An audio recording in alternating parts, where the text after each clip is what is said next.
this woman to be your wife, to live together in the covenant of marriage? I will.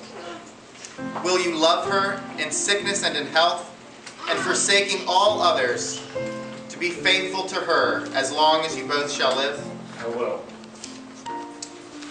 Joy, will you have this man to be your husband, to live together in the covenant of marriage?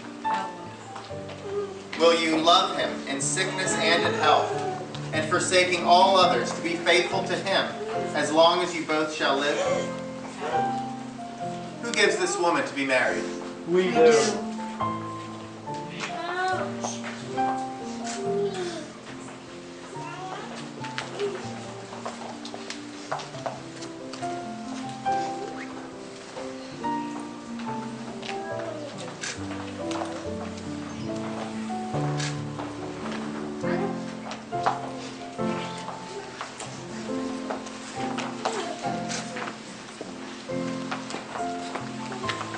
Please be seated.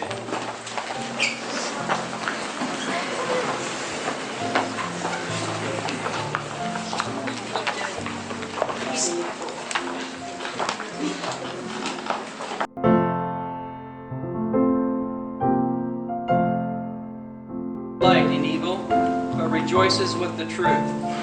It always protects, always trusts, always hopes, always perseveres. Marriage is one of the most important and life-changing events in a person's life. All other decisions will be greatly affected by your marriage. God has ordained that a man and a woman are made one flesh through the covenant of marriage, which means that marriage is one of the central decisions of a person's life. Marriage is the elephant in the room, if you will. You may like elephants, you may not like elephants, but the one thing you cannot do is ignore the elephant. Your marriage will and must affect all decisions that you make. If your marriage is to be successful, both of you must learn to die to your own selfishness and to love one another, to look out for the interests of one another. Think about how your decisions will affect your partner.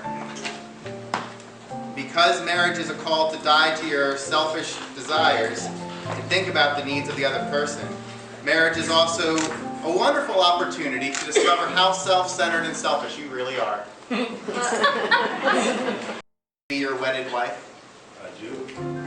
To have and to hold from this day forward, for better, for worse, for richer, for poorer, in sickness and in health. To love and to cherish till death do you part. I do. And here too do you pledge her your faithfulness? Do you, Joy, take Roger to be your wedded husband? To have and to hold from this day forward, for better, for worse, for richer, for poorer, in sickness and in health, to love and to cherish till death do you part? And here too do you pledge him your faithfulness? Do you have the rings?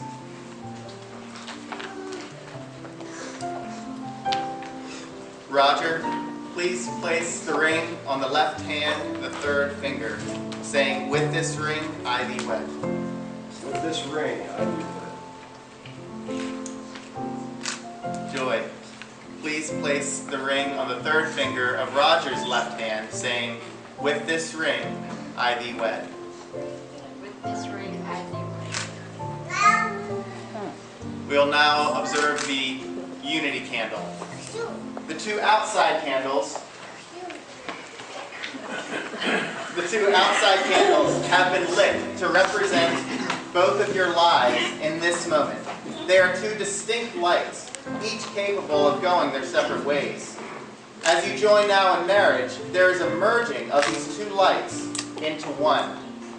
This is a symbol of what the Lord Jesus meant when he said, "On this account, a man shall leave his father and mother and be joined to his wife, and the two shall be one flesh." From now on, your thoughts shall be for each other, rather than your individual selves. Your plans shall be mutual. Your joys and sorrows shall be shared alike. As you each take a candle and together light the center one, you will extinguish your own candles, thus letting the center candle represent the union of your lives into one flesh. As this one light cannot be divided, neither shall your lives be divided, but a united testimony in a Christian home.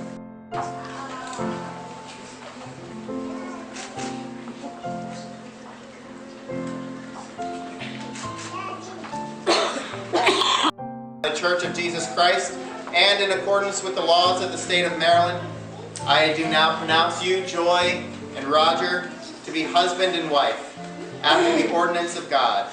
Therefore, what God has joined together, let not man separate. You may kiss the bride.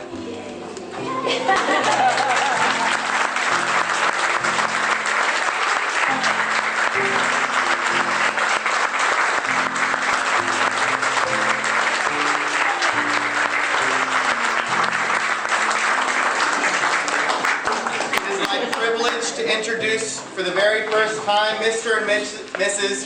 Roger and Joy Schultz.